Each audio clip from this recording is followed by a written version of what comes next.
बिहार के युवाओं से पूछिए कि वो आयोग चाहता है कि रोजगार चाहता है। बिहार का युवा अब ठगा जाने वाला नहीं है, वो आयोग और घोषणा नहीं चाहता है। नीतीश कुमार ने 2015 में ये वादा किया था कि 18 साल से 35 साल के तक जितने युवा हैं, जब तक उनको नौकरी नहीं मिलेगी, रोजगार नहीं मिलेगा, तब तक उनको 1000 रुपये का हर महीने बेरोजगारी भत्ता मिलेगा।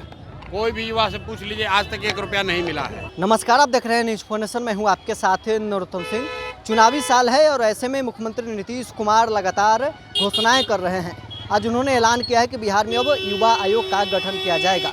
इसको लेकर जनसुराज के सूत्रधार प्रशांत किशोर ने कहा है कि बिहार में युवाओं को रोजगार देना होगा। युवा आयोग गठन इसलिए किया जा रहा है कि मुख्यमंत्री नीतीश कुमार अपने जो चहेते 4 मंत्री हैं उनके परिवार को युवा आयोग में वो नियुक्ति करेंगे। जिस प्रकार से पिछले बार जितने आयोगों में भर्ती हुई है, परिवार के लोगों को ही भर्ती की गई है, उसी प्रकार से युवा आयोग में भी अपने 4 मंत्री हैं उनके परिवार के लोगों को भर्ती कराने के लिए ये लोग युवा आयोग का गठन किए हैं।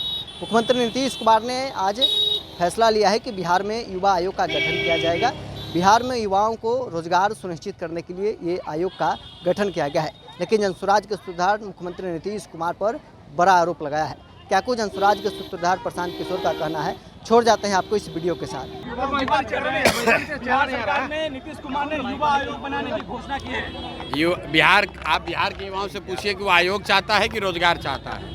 बिहार का युवा अब ठगा जाने वाला नहीं है, वो आयोग और घोषणा नहीं चाहता है। नीतीश कुमार ने 2015 में ये वादा किया था कि 18 साल से 35 साल के तक जितने युवा हैं, जब तक उनको नौकरी नहीं मिलेगी, रोजगार नहीं मिलेगा, तब तक उनको 1000 रुपये का हर महीने बेरोजगारी भत्ता मिलेगा। कोई भी युवा से पूछ लीजिए, आज तक 1 रुपया नहीं मिला है। तो युवा आयोग बनाने से कुछ नहीं होगा। आयोग बनाकर नीतीश कुमार के जो 4 चाटुकार मंत्री और अफसर हैं, वो अपने परिवार वालों को वहाँ नौकरी दिलवाएंगे। बिहार का युवा जो बेरोजगार था, वो बेरोजगार ही रहेगा।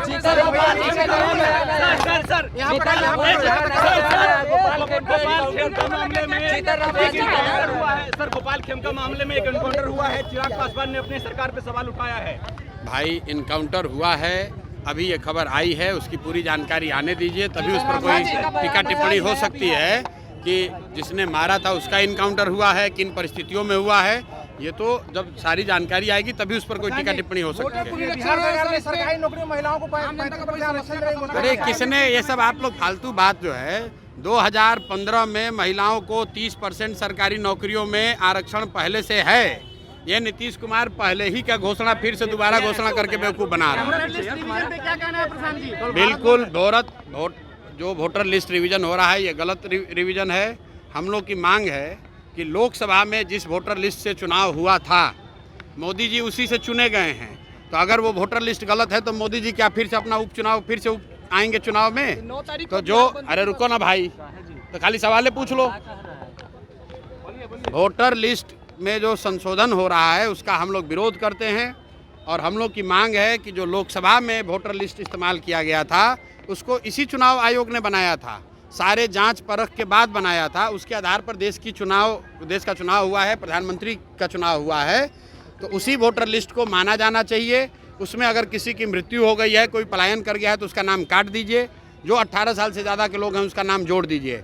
लेकिन फिर से रिवीजन करने का मतलब है कि बिहार के जो गरीब लोग हैं, जो बाहर रहते हैं, खासकर 50 लाख से ज़्यादा मजदूर जो सीधे एक ही बार दिवाली और छठ में आएंगे, उन सब का नाम वोटर लिस्ट से कट जाएगा। और इसका सीधा फ़ायदा सरकार को होगा, क्योंकि सरकार डरी हुई है कि जो लोग बाहर गए हैं बिहार की व्यवस्था खराब होने की वजह से, बाहर मजदूरी कर रहे हैं, रोजगार कर रहे हैं, वो आएंगे तो एनडीए के खिलाफ वोट देंगे। इसीलिए ये पूरा षड्यंत्र किया गया है। समर्थन कर रही है क्या सरबंदी का? बिल्कुल नहीं करती है। हम लोग लंपट लोगों का पार्टी नहीं है कि अगर आप बिहार बंद कीजिएगा तो उससे किसका नुकसान होगा? उससे बिहार की जनता का नुकसान होगा। जो लोग रोजी रोटी करते हैं, रेड़ी पट्टी लगाते हैं, जो दुकान चलाते हैं, उनका नुकसान होगा।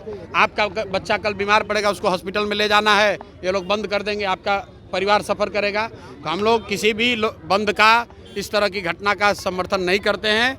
हम लोग इसको लोकतांत्रिक तरीके से लड़ना चाहते हैं। इलेक्शन कमीशन को जाकर अपनी बात रखना चाहते हैं, प्रेस के माध्यम से जनता को बताना चाहते हैं। ज़रूरत पड़ेगी तो कोर्ट में जाकर कोर्ट में लड़ाई लड़ी जाएगी।